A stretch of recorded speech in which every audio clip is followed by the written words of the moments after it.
Malolo mali ho e ki mulele ai Tonga hono kotoa. Whiwhia ki utalitalele ki mautol ki o mo uni o ngongo. Mo le te o ke o maafu ki televisione Tonga ki he howani. Wakai koe ki he ngahi ulu i o ngongo. Whakaha he pule anga ai makamaile maho inga ko hono tare kabineti ofisi. Ke whakatu uha a ofisi whakadiplomatika a Tongani i Fiji. I Tongani Palestini ai JICA i he ene fofua a ahi mai ki Tongani. Pea te longo mo uiangi ai ngā ue ai kau polisi ki hono poke ai ni ihi o kutufaki ai IC i Tongani. E te ia i pe me ngahi talanoa ke he ana iangi whakatame wakai ki whamunu taha me he mala e o sipoti ka uma afuki ai whakamatala e a. Ka koe wakai lewa eni ke whakaiki ki ko a sunori tātu i vai. Ko a whakahae pule anga ai makamaile mahu inga ko o hai aki ai mawhingawe aki a Fiji mo Tongani. Hili eni hono tali e he kabineti ofisi i e wikeni ke whakotuuha a ofisi whatiplomatika a Tongani i Fiji. I e whaike e ke a ngonga le te o Tonga pe me pale mea le ole o toke tāwli am Latu nane pehe, ko tahe ni o ngonga whawhiawhia ki he puri anga i e whaiwhaiange pe a tali ke whakotuuha a ofisi whatiplomatika a Tongani i Fiji. Na ane mea o pehe. Koe whainga maari e lelei eni ke tui whao whiange ai whawhingawe aki, pehe ke sektoa whewhakatau aki, mo e sektoa kehe pe. Koe waki pe koe makamaire fo o eni ki whetu utaki whaka diplomatika he wā o Tonga pe mo Fiji. Pea neonga koe whanua kau ngā api pe i kai ngā tai ue aho tau whipiki taki whakatuku whakahaolo ka koe makamaire ni he whingawe aki.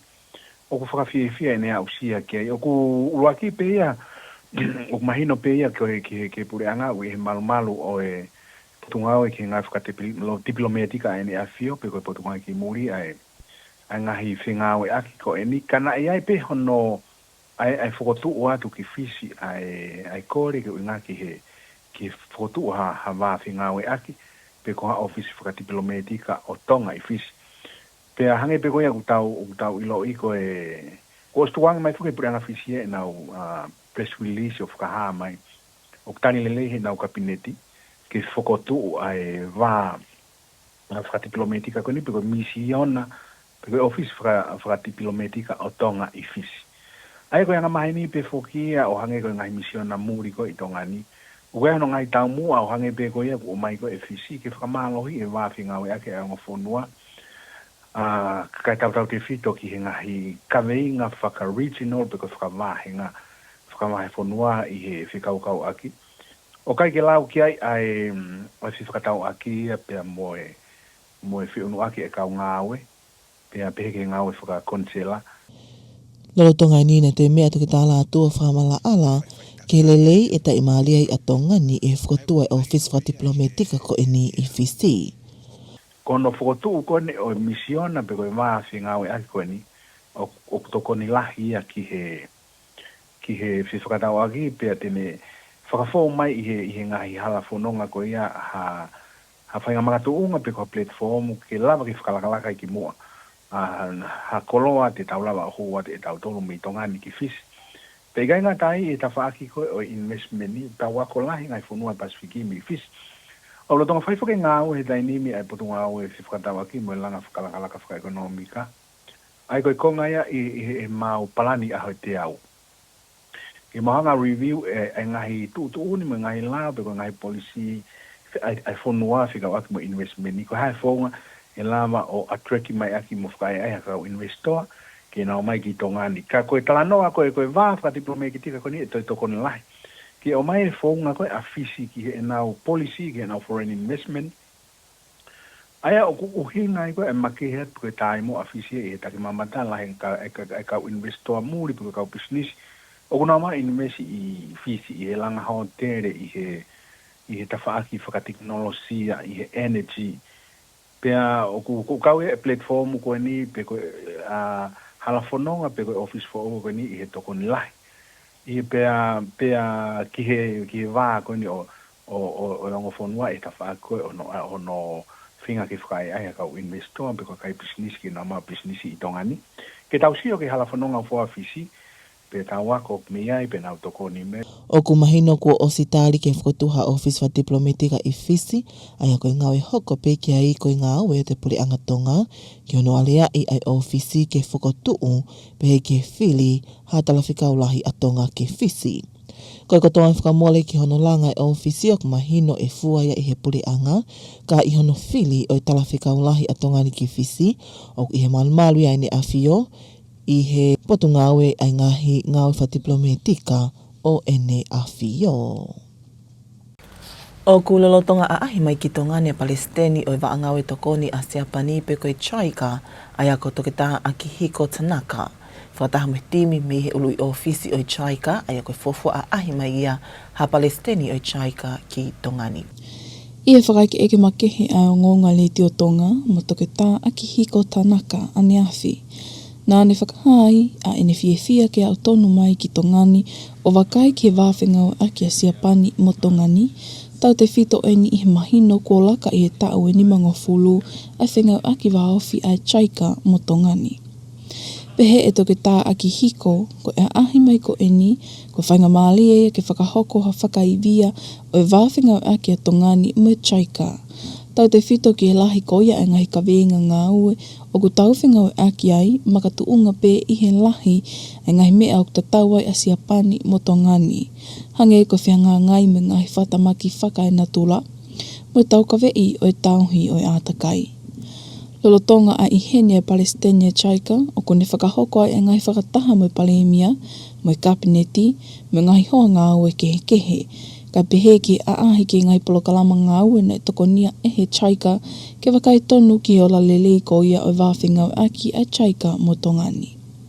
Ko talumi he tau tahiwa whetu tolu, ai ahia e whonuani I he kau ngā ue ofa Siapani, whakafuafua ki a o ki he toko nimangi au tupu, I he au mai koia ki ahoni o whauko toa peeni I he JICA.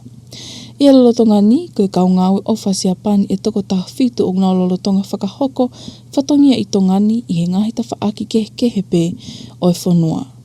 Mā e o ngonga le te om televisione Tonga, ko auri tea tau kapo. O ku alu ke talonga mo uyangi ai ngawe kau polisi ki ono puke ai ni ihi o ngau tufaki o e whaito o Tongatapu kalasi o aisi I Tongani.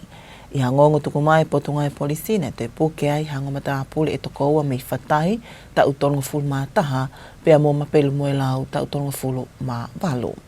Nai po I whakataha ki naua mo e mea ngawe aki ki ono ifi o aisi pe he ki he paanga. Nei mau atu he kau polisi e whakamatala whalala anga pehe o kuna whakatau atu e whaito o Tongatapu kalasi o aisi I he e lia halaloto ai koe whaito e ni ofi atu ki lia hona. Ia hili a honoli poti ki naua na e ngā ue te kau polisi o mau ki naua I ha mea lele e whaito o lo mai viti koe hilia e whainga ke na hola me he kau polisi. Kana e malawa pe ke whai e ngā ue kau polisi o puke ki naua.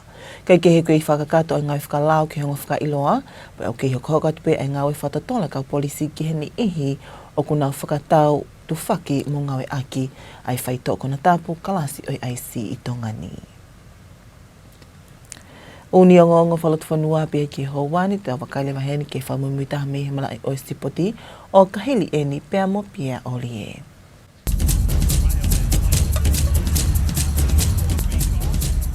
Malo mo tau ki whilonga ki koe wakainti e malai o Stipoti. O kunere I matangi teu teu e kautaha fuhu a Tonga ki he whiauhi e kautaha fuhu mamani ki wahenga Oceania ai a kuteu ke whakahoko he mahina ko e pereri. Kon whahani se kei tai se niare pia mo e pōre e kautaha fuhu a Tonga e loni tāmi lau ki he ngonga retio mo television Tonga he pompongini. Ko e toko walo he whanau fuhu wharot whanua te nau whafunga e whanua ki he whiauhi ko ia e sia me ahua noa ki ahua ano o e mahina te tau. Pea he taimi da tau pe, o te wake at whoki ko ofa mai he IPA e kwanta ke ai a Asia, o kunau pangana to whakalere a Pitu Asia, ai puhu pea uhi peko inhange peko Oceania. Pea o kunau whakawhi mai ai e Oceania, ke han ihi u Federation ni te nau kau ke, pa koe o kumau o soe pe whatahe po te pang mau kau koto ati he loto ke aloha whanau. Koe whanau ne toko walu o si o mana o ngahi ngoa, ta mo ka ofisiale toko wha. Ke nau ke te watu ke penga e nau mea ke whakahu, ke ai pa ke nau te walatu I ke turi e fuhu whahoko I e pereri aho uanoa wataha. O tonga ni whako e konga ine te teo ki he whiahui o Oceania, hiri e whoki mai timine wholau ki tōpai he tau ko osi Pameola o ku whawhia maari au pito. Pea mua kuia pe mua ngahi fuhu make he pe, te wake whahoko pe, ka ku teki mau maari mai e kalenta koe ne ai pa, pe toki lawa ke whakaiki ki ato ai hatoenga, ka ku lahe ngai whi au hui, ka koe, pea hui koe na mato koe he TPA tonga ni o mautiteo ki Oceania, I o mautiteo watu, I he lere ngai spa, mo open spa, pe he poki ke ngai competition, e whahoko whalo kolo pe. Ko ngahi whiau he kautaha fuhu a mamani e mui o whikiai e kautaha fuhu a tonga pe mohono pāntolo aki e tariniti fuhu a tupo e whonua. Pe whoke mahino e aho, e me taimi e whahoko ai whiau koe e Oceania e whahoko mai ki tonga ni.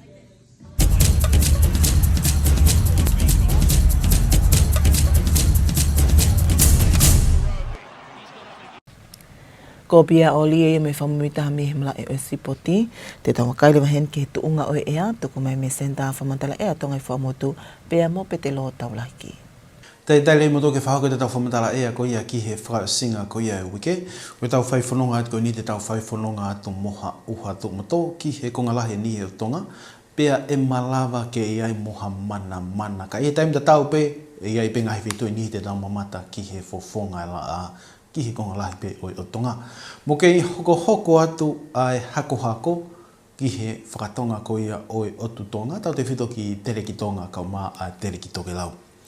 Wakai peke misa te lai tēnā, e lahi peke alo maari e tau whaiwhanonga mai I he ngahi hōku nea tau toksi toa miai, ne ma ngahi uha tu moto na I he ngahi e lia whakatoke lau koe o tonga, pehe ki he e lia ko ia o Tongatapu. Ka koe alo tawa maki uha hena e nofo koe po tahi koe tere ki tonga mo tere ki toke lau, ko ngā unuha keke whakatoke lau, peha koe tu e taini mi koe hawiri ku wangi hako me he tonga haha ke ki he poto tahi koe ni.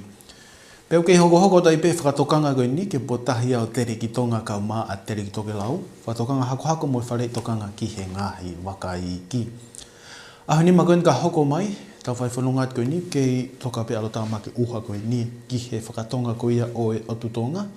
Peo whaitokanga atu ki alo maki koe whakatoke lau inga e ngā unu hifo ia ki he sāpate tene mai ai ha uha lolo lahi ngahi taimi pe whainga maare ke mana. Pea e whauha alo maari e ki he whakatoke lau koe o tonga, kau mai moha alo maari e taha. Tēnā hanga o fusi hifo ai alo tamaki uha koe, ke nofo ki he whakatonga koe o tonga wa o ki he kongaloto koe o e wike kaha on. Ka koe he whiawhini, tau whaiwhanonga atu mo e uha tumato ki e ria ko Tongatapu e ua. Whainga maari ke lololahi a ngahi taimi kai pe he ki e ria ko ia o ngoni ua. Alo maari a buto pe a e ria ko ia o wawa o kai pe he ki haapai. Whainga maari ke moha lololahi ke e ria ko ia o Tongatapu ki he pongpong kia pongpongi ka kei pe mo e ua. Hawiriu kei hako pe ki he whakatonga ko ia o e otutonga. Ko fua mawhana, whawufoke ki moko ange e ria ko ia o Tongatapu mo e watupe me he angi ko hawiri me he tonga ne o mai e hawiri ko ia moko ange. Kau e keipa mo e uha ne te whaka moko I ai tūnga o kia ea. Kei mawhana pe ki he whakatoke lau, kai pe he ki ngā e ria ko ia o hapai wawa o kai pe he ki he ongo niwa. Ka koa pongpongi, tau whaiwhanonga me au awhia e maha uha tumatou malawa ke lolahi ki Tongatapu mo e ua, whao peke alo maare ongo niwa, mamata ke whafunga la a e ria ko wawa u, kai pehe ke au awhia ngai taimi ki he ongo niwa. Kei maalohi e puto pehe hawiri mo hako ki he whakatonga ko ia o tonga. Pea koe fua mawhana aina, au peke te kiri siasi e tongoa ki he tauta. E te malawa ke moko ange ai, I he ngahi e ria ko ia oku uha lahi. Whia whatokonaki, te teat ke sāpate, tau kei whaiwhanonga atu mo uha tumotou malawa ke lolahi a ngai taimi e ria ko Tongatapu mo e ua, pea alo maari e pea wawao. Ka mata ke ngā onu mai alo tāmaki ke me whakatoke lau hake ke e ria ko ia o e ongo niwa, kei mālohi pe mo hawiri I he whakatonga ko ia, potai ko ia tere ki tonga, kau mā a tere ki toke lau. Koe fua mā whanaina, e sipinga ta tau pepea moe, tau wakai koe ke he pōni, ai au ku kei moko hang pe e ria ko Tongatapu mo e ua, whakahoa ki he e ria ko e whakatoke lau. Pea ka pau e mua mai uha koe ki e ria ko niwa Tongatapu e tue ki moko ange ai e ahai.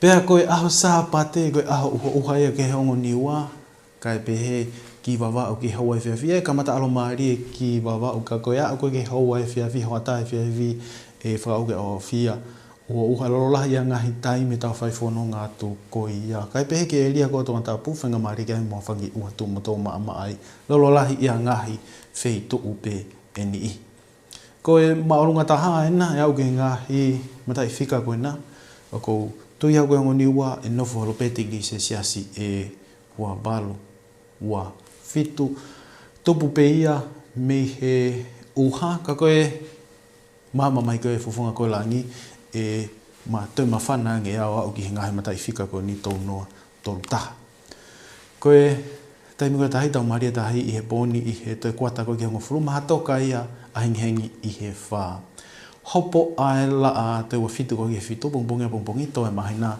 i he pauria pongpongi o sminde wa hiva koe ia mi he hiva ki he wike ka hau whai toka ngā ki he tūsi te mo pule lulu e ngā e malawa ke iai ha mana ai ne ngo koe ke haa tū koe na pea koe u ngāhi ahau kehe hangi koe moni te tua pulumo whalaite ia ha uha tū moto pea malawa ke lololahi koe ngāhi vetu koe lololahi hangi koe ulawi koe nai e malawa ke toi ki moko angi ai ea koe tau ngata a ngā peke whia whini whatau ange ke mō ma uha whakasinga uha wike lerei ka tau tōku whemata ki i he wike kaha u mō mea Ko pete lo tau laki e mai whamamitaha mai whamatala e ki hauani. Ka ki mua pia tau māwae, tau te wakai peheni ki he ngahi lu i o ngongo. Whakaha he pule anga ai makamaile maho inga ko hono tare kabineti o Fiji, ke whakatuuha o Fiji whakadiplomatika a Tongani i Fiji. I Tongani Palestini ai JICA i ene fofo a ahi mai ki Tongani, pea te longo mo uiangi ai ngā ue e kau polisi ki hono poke, ani ihi o kutufaki IIC i Tongani. Pame ka kāte peha mo uni o ngongo he lea whatonga me leitio kai o maafu ke televisone Tonga ki he houhani na ia whakaangu na e au tona te ki hatu whare o Tonga hono o Tonga. Whamalo te tau kesi au mai, ko au senorita te iwai ka rinea.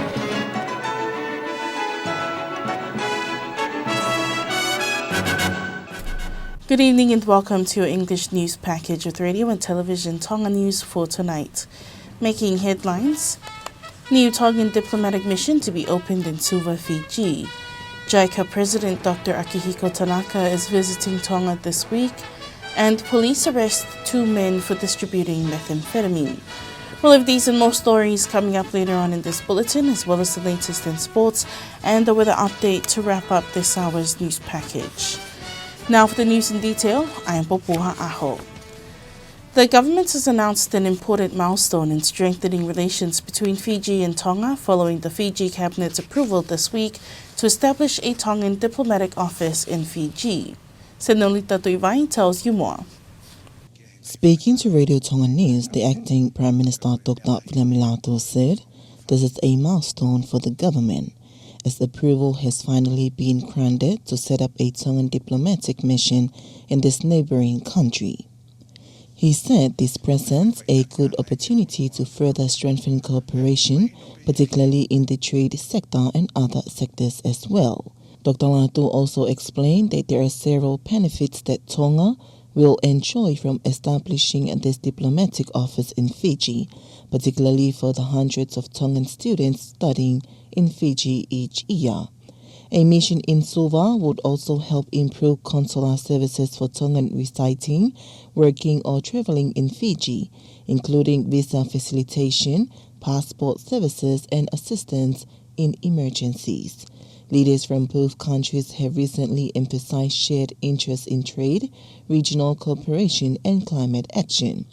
Following the approval from the Fijian government for Tonga to open a diplomatic office in the country, the next step will be for the Tongan government to proceed with formal arrangement for setting up the office, including the appointment of a Tongan High Commissioner to Fiji. The president of the Japan International Cooperation Agency, or JICA, Dr. Akihiko Tanaka, is currently visiting Tonga, accompanied by a JICA delegation, marking the first visit to Tonga by a JICA president. In a special interview with Radio Tonga News yesterday, Dr. Akihiko Tanaka expressed his happiness at being able to come to Tonga. to see firsthand the cooperation between Japan and Tonga, particularly as the close partnership between JICA and Tonga has now spanned over 50 years. Although this is my first visit, but JICA's activities in Tonga has a long-standing history, and over more than 50 years we have been working closely with the people of Tonga to improve socio-economic conditions and strengthen resilience and disaster management with the support and understanding of the people of Tonga. And the purpose of my visit is to understand the situation of Tonga in today's circumstances more, and I'm very much looking forward to meeting many people in this country.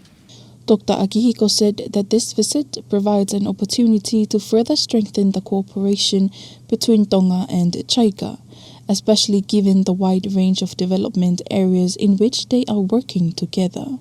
You know, as the Kingdom of Tonga progresses, the mode of collaboration may need to evolve too, and then the needs of development and sustainable development in this country also evolves, and so we would like to maintain a close consultation with the government of Tonga to collaborate to realize mutually beneficial outcomes. This close cooperation is strengthened by the many similarities between Japan and Tonga, as both countries often face natural disasters and have a shared commitment to environmental protection.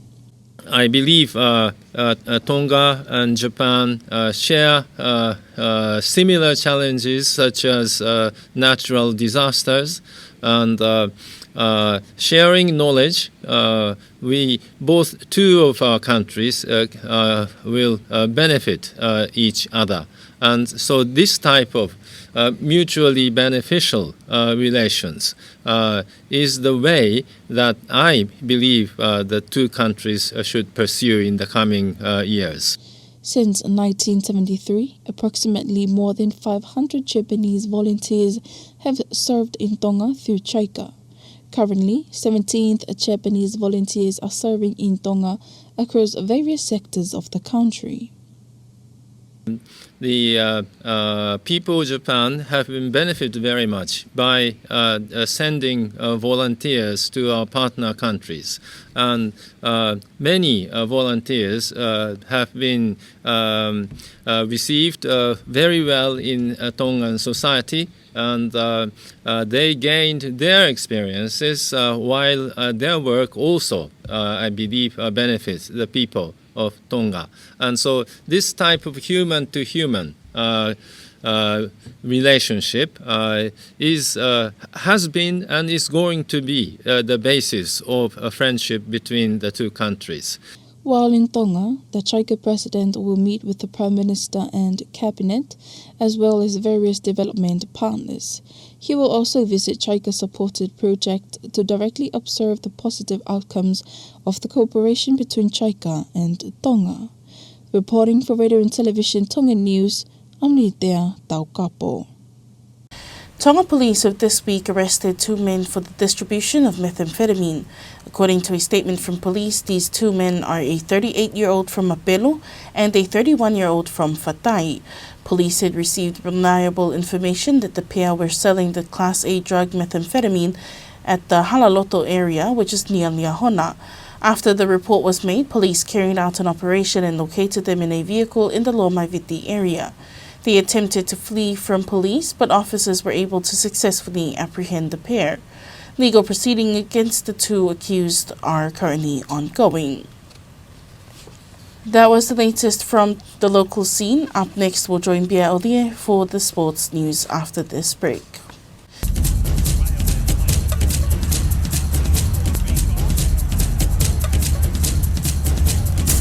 Welcome back in sport. The next generation of boxers is preparing for international competition as the Tonga Boxing Association ramps up preparations for the World Boxing Cup series in April. Secretary General and CEO Elon Kamilau told Radio and Television Tonga Sports News that 8 local boxers are currently in training for the Oceania League tournament scheduled from the 20th to the 26th of April.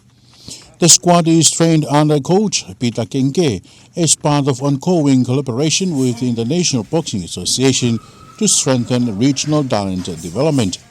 Kamilau says last year's participation in Dubai helped identify promising fighters and planning is already underway for more invitational tournaments. He also confirmed preparations are progressing for an upcoming Oceania tournament to be hosted by Tonga, with dates and venues to be announced once approved by international officials. Meanwhile, third tournament participation will be confirmed once the regional calendar is finalized. And that's sports news.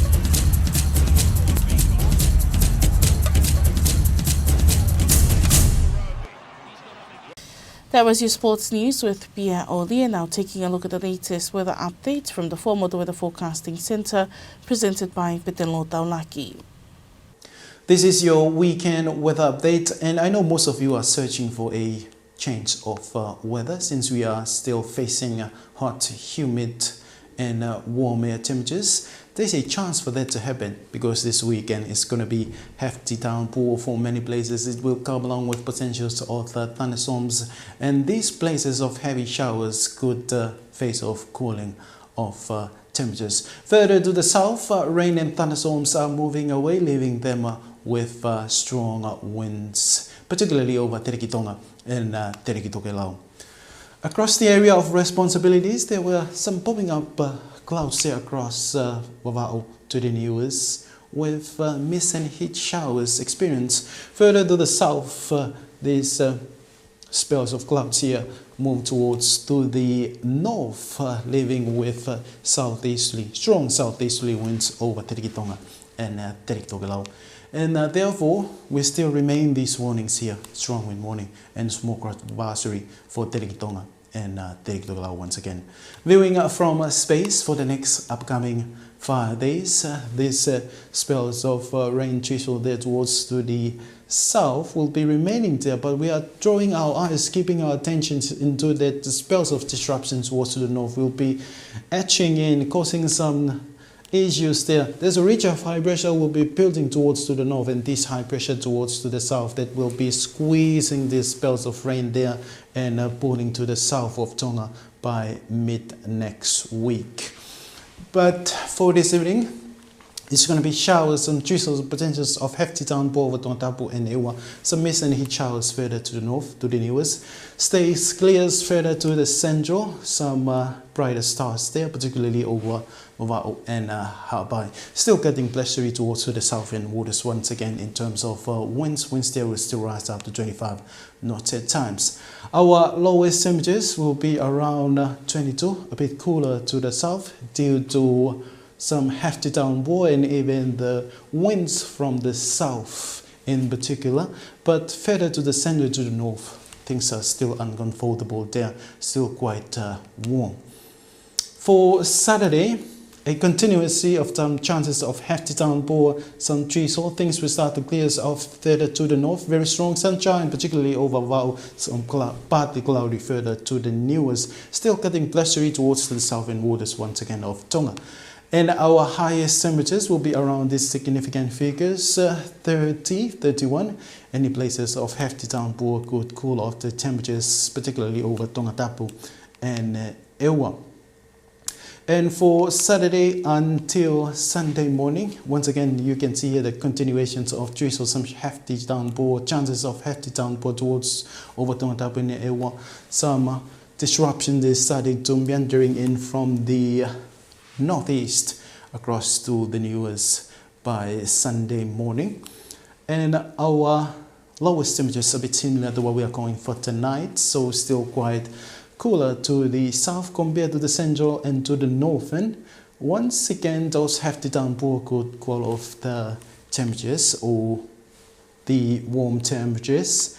And for Sunday, it's going to be a rainy day for the newest. Start off with a fine clear spells overall and ends up with a change of weather. A rainy day as well. Chances of thunderstorms, hefty downpour, continuously of drizzle, even some chances of hefty downpour over Tongatapu and Ewa by Sunday. So our highest temperatures, I suspect that these the highest temperatures to the central and to the north, particularly over Wavau and the newest, will be around 28 and 27. Any brightness, temperatures will be rising to these significant figures, and further to the south will be around 30. Tide projections: high tide will be this evening at 9:45 p.m. Low tide tomorrow will be around this time, 4 a.m. And for the sunrise, it will be 6:33 a.m. and the moonset will be tomorrow evening at 9:29 p.m. For next week, we are drawing our eyes into Tuesday and Wednesday, since we have a chance of thunderstorms risk, but there will be some changes as we move towards to these 2 days. Other days we'll be having some chances of showers. Even Thursday and Friday will be a cloudy day instantly. And for our temperatures, like I said, any areas of hefty downpour, temperatures will be cooling significantly. And that's quite all from us for this evening. We hope that you have a good weekend. Stay safe. I'll see you soon next week. Thank you to Petelo and the team at the Tonga Met Service for that latest weather update. That wraps up this hour's news package. But before we part, here's a final look at tonight's top stories. New Tongan diplomatic mission to be opened in Suva, Fiji. JICA President Dr. Akihiko Tanaka visiting Tonga this week. And police arrest 2 men for distributing methamphetamine. That was the latest news of Radio and Television Tonga News for tonight. Thank you for joining us. Have a good evening.